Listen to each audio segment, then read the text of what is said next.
Hey yo, welcome to Big Dog Talk Sports. This is your boy Big Dog, and this is my 2023 NBA playoff predictions. Subscribe, mash that like button, leave your thoughts in the comments. Let's get to it. With all the blockbuster moves that happened in the middle of the season, like the Phoenix Suns getting Kevin Durant, the Lakers, they made a lot of moves. Then later on, Andrew Wiggins, he make his return, back on the team. He had his personal issues. The NBA playoffs should be pretty interesting this year. The Sacramento Kings coming out of nowhere. Joel Embiid, he had another great season. Jokic, he had another great season. Giannis, in my opinion, proving he's the best player in the league. Plus all the additions they added to their team this year. Donovan Mitchell going to the Cavaliers this season. Jalen Brunson going to the Knicks.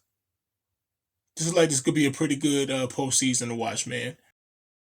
Oh yeah, let's not forget Russell Westbrook. No longer on the Lakers. Now he's on the LA Clippers. So yeah, man. Some of these teams are clipped up. Let's just hope these guys can stay healthy and we can have a pretty good postseason this year. All right, man. Let's talk about the Cleveland Cavaliers versus the New York Knicks in the first round. We got number 4 versus number 5. I believe this could possibly be the best series of the first round. I know most people expect Phoenix versus the Clippers to be the best first round series, and I'm not mad at that at all. I believe it can too, but I think this one might sneak around and be the best one. It's a possibility, but I'm not mad at Phoenix and the Clippers. Julius Randle, he been playing great. Jalen Brunson, he leveled up this year, his first season in New York. The Knicks, man, they solid on the interior with Julius Randle at the 4, putting up 25 a night, 10 rebounds, using his strength and his creative finishing ability at the rim, facing up, going to the basket. Randle's also shooting around 34% from the 3. That's nothing great, but you can't leave him open. Sometimes I feel like he's starting to shoot too many threes. He shot about 8 per game. But, he's 34%, which is solid for a big man. Sometimes I think he needs to take a little less threes. Knicks center Mitchell Robinson. He's not much of a scorer, but his defensive prowess is a game changer for the Knicks. When Robinson don't play, the Knicks team defense was around like 118, 119. When he played, it was around 104. So that shows you the impact on defense Mitchell Robinson has. When it comes to the Knicks perimeter play, Jalen Brunson has become one of the top guards in the NBA. I know Luka Doncic and the Dallas Mavericks, I know they're missing dude right now. Brunson went from 16 points per game last season to 24 points per game this season, shooting 49% from the field and about 42% from the 3. So he's a walking bucket. RJ Barrett, who I see get a good amount of slander, he's had a good season. He could improve on his efficiency, but he's been doing this thing with the Knicks as a third option, put up about 20 a night. Emmanuel Quickley, Josh Hart, Quentin Grimes, they all been solid as well for the Knicks perimeter. Now Julius Randle, he's not expected to play around, till around maybe game 2. But Obi Toppin, he's been stepping up his game the last 5 games of the season with Randle being out with his ankle sprain. Toppin putting up like 22 points a game. And, he's starting game 1 for the Cavs. Let's see what he do. I think the Knicks should be okay, though, especially if Randle's coming back, game 2.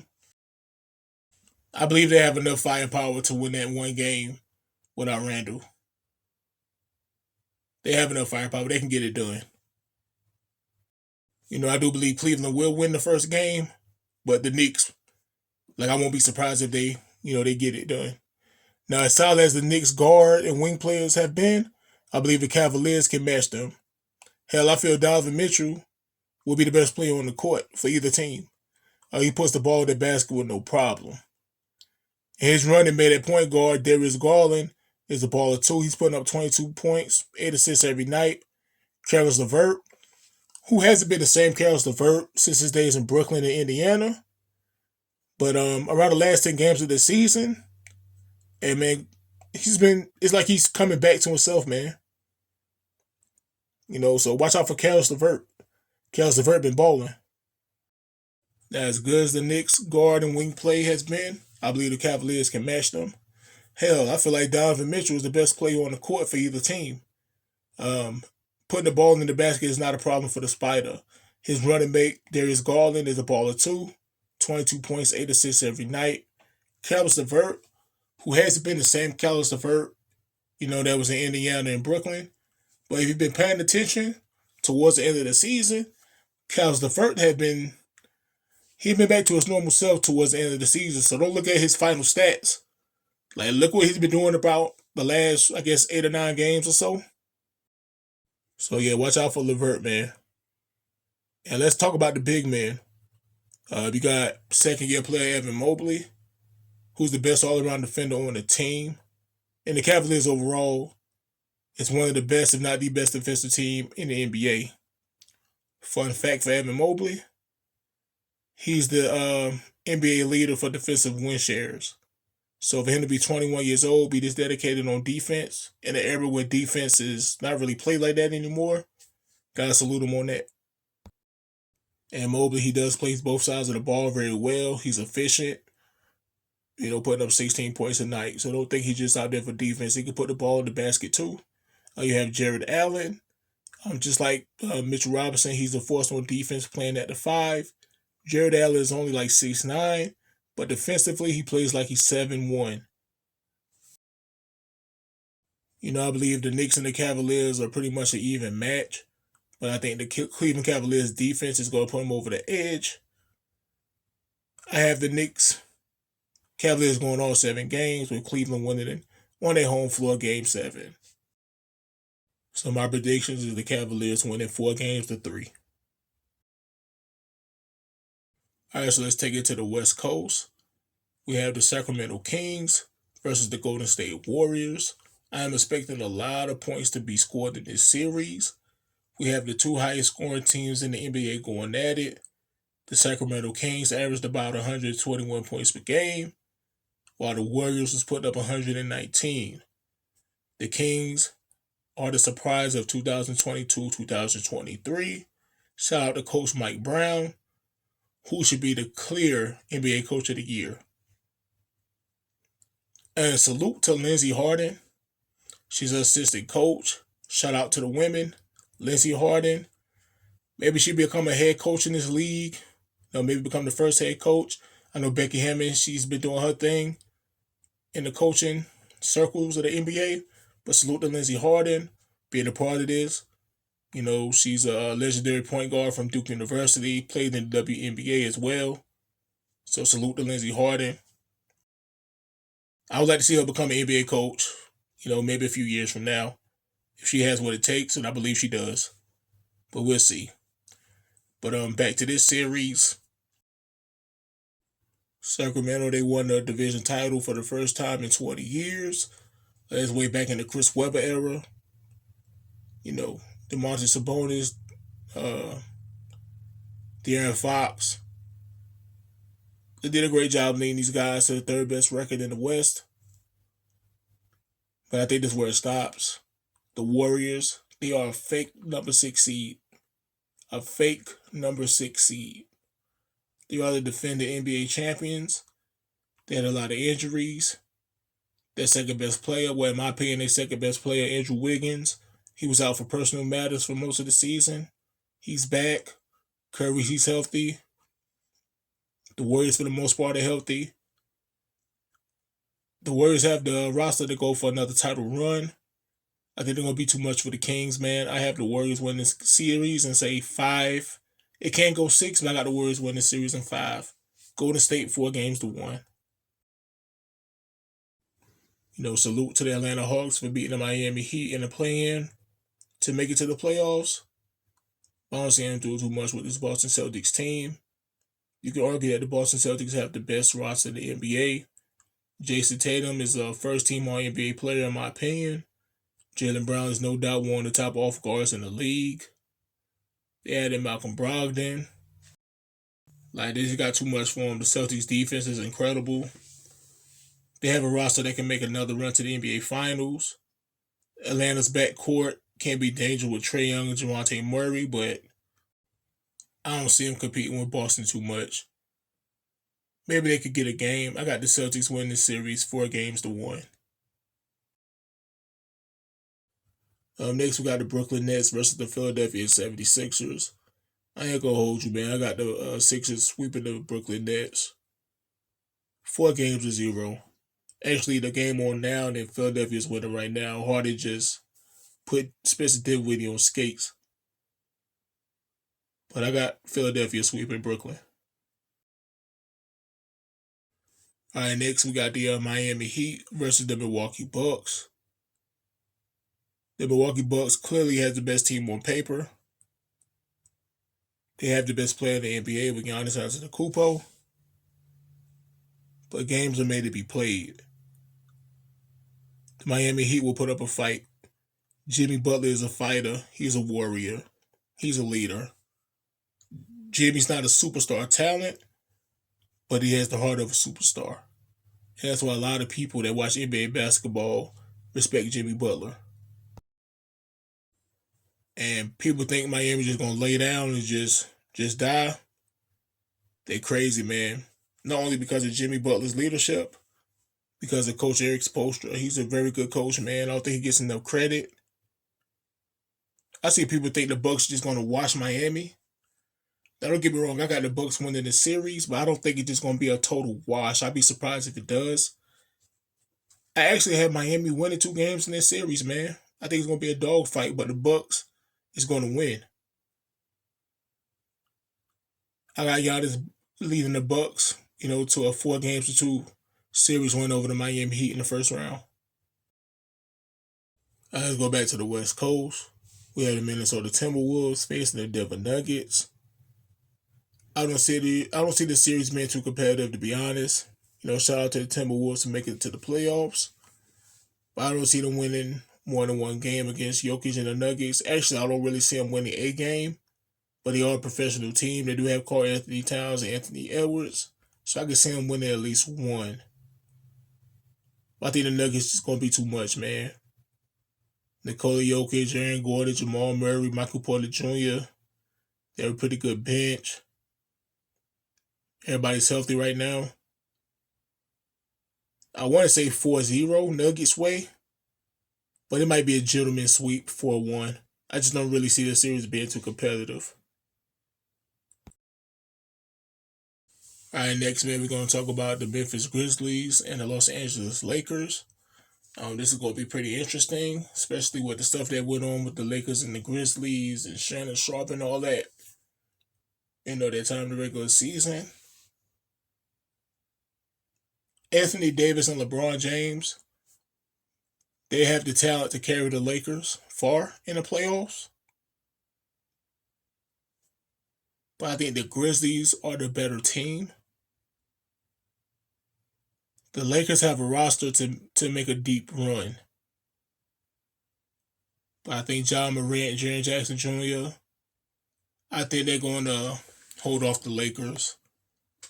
I see some people think the Lakers just going to get swept off the floor. Like, it's crazy. Like, for me, I can see this possibly being a pretty good 6-7 game series, or the Grizzlies just destroying them. Like, it's weird. It's like one extreme or the other. I don't know, man. I have the Grizzlies winning. I think Dillon Brooks is going to be a nuisance on defense. He's aggravating as hell. People don't like him. Anthony Davis. If Anthony Davis, plays like he did in the bubble and don't become irrelevant in the fourth quarter when the team need him, the Lakers can't get the job done. I don't know, man.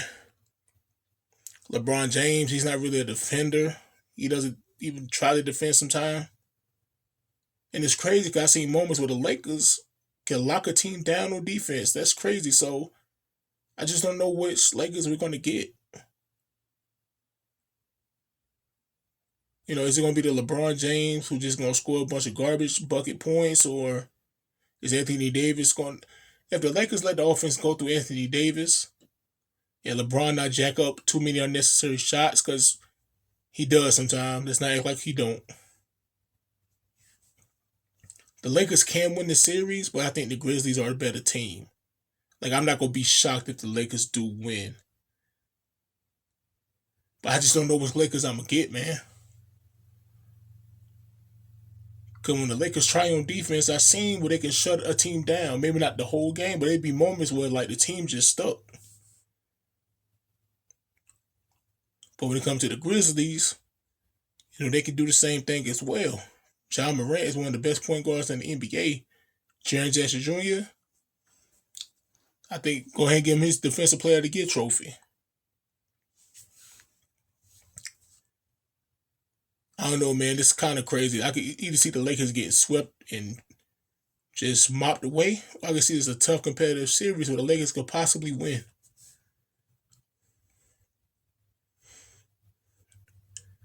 I don't know, man. I'm gonna roll with the Grizzlies winning this series. Oh man, like it's crazy. I could actually see the Grizzlies dog walking the Lakers too.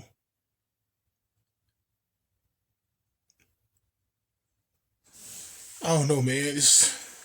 I guess like either way, I see the Grizzlies winning. I just don't know how it's going to happen. So I'm gonna say the Grizzlies in 6 games right now. So I got Memphis winning 4 games to 2. And another thing we have to remember is Steven Adams. He's not going to be playing, so that could be really important, in its playoffs for the Memphis Grizzlies. The absence of Steven Adams. So we'll see. Man, I think the Grizzlies could pull it off. I'll say 4 games to 2. But I would not be shocked at all if the Lakers um, win this series. And last but not least, we have what many people would say is the main event of the first round of the playoffs. The Phoenix Suns versus the Los Angeles Clippers. You have the Phoenix Suns, who had the best record in the West. I think the NBA last year. Was it just the West or the NBA? I don't remember. But they had the number 1 seed in the West last year. They struggled a little bit this year. They was able to add Kevin Durant. So far, they're 8-0 with Kevin Durant on the team. Then you got storylines. You have Kevin Durant versus Russell Westbrook. I don't believe these guys hate each other, but the media want them to. And then you got 2 of the best small forwards in NBA history going at it, Kevin Durant versus Kawhi Leonard. The Suns, they choking real bad against the Mavericks last year. Devin Booker, they have to make up for that. I know Chris Paul, he won another chance at the finals. DeAndre Ayton, he wants to prove his doubters wrong. These guys have a strong championship caliber squad in Phoenix. Kevin Durant, Steph Curry won the championship last year without him. Now people looking at Kevin Durant like, what are you going to do? Russell Westbrook was getting all the blame for the Lakers' woes. Now he's on the Clippers, and he's balling. Ever since he became a Clipper, he's been shooting about 49% from the field, about 36% from the 3. The Clippers struggled at first. I think they lost like their first 5 games with Russell Westbrook on the team. But everything's been good ever since. George, he's injured. He might come back. I say maybe game 2 or 3. I think if the Clippers can win game 1, Paul George might wait to game 3. I'm expecting a pretty dope series here. I expect this series to go 7. The Clippers have a real deep team. The Suns, they're powerful. Durant, Ayton, Devin Booker, and Chris Paul. He's not what he used to be, but with this amount of talent around him, Chris Paul can still be, extraordinary point guard. And the Clippers, man, even without Paul George, you got Kawhi Leonard, who's healthy right now. You got Westbrook, who's doing his thing. You got Robert Covington, Terrence Mann, Eric Gordon, Nicholas Batum. The Clippers got a squad, man. I think the Suns is going to win this in 7 games. I think it's going to be a fire back and forth. But I think Kevin Durant and the Suns is going to win game 7 on East Jefferson Street. So Phoenix 4 games to 3.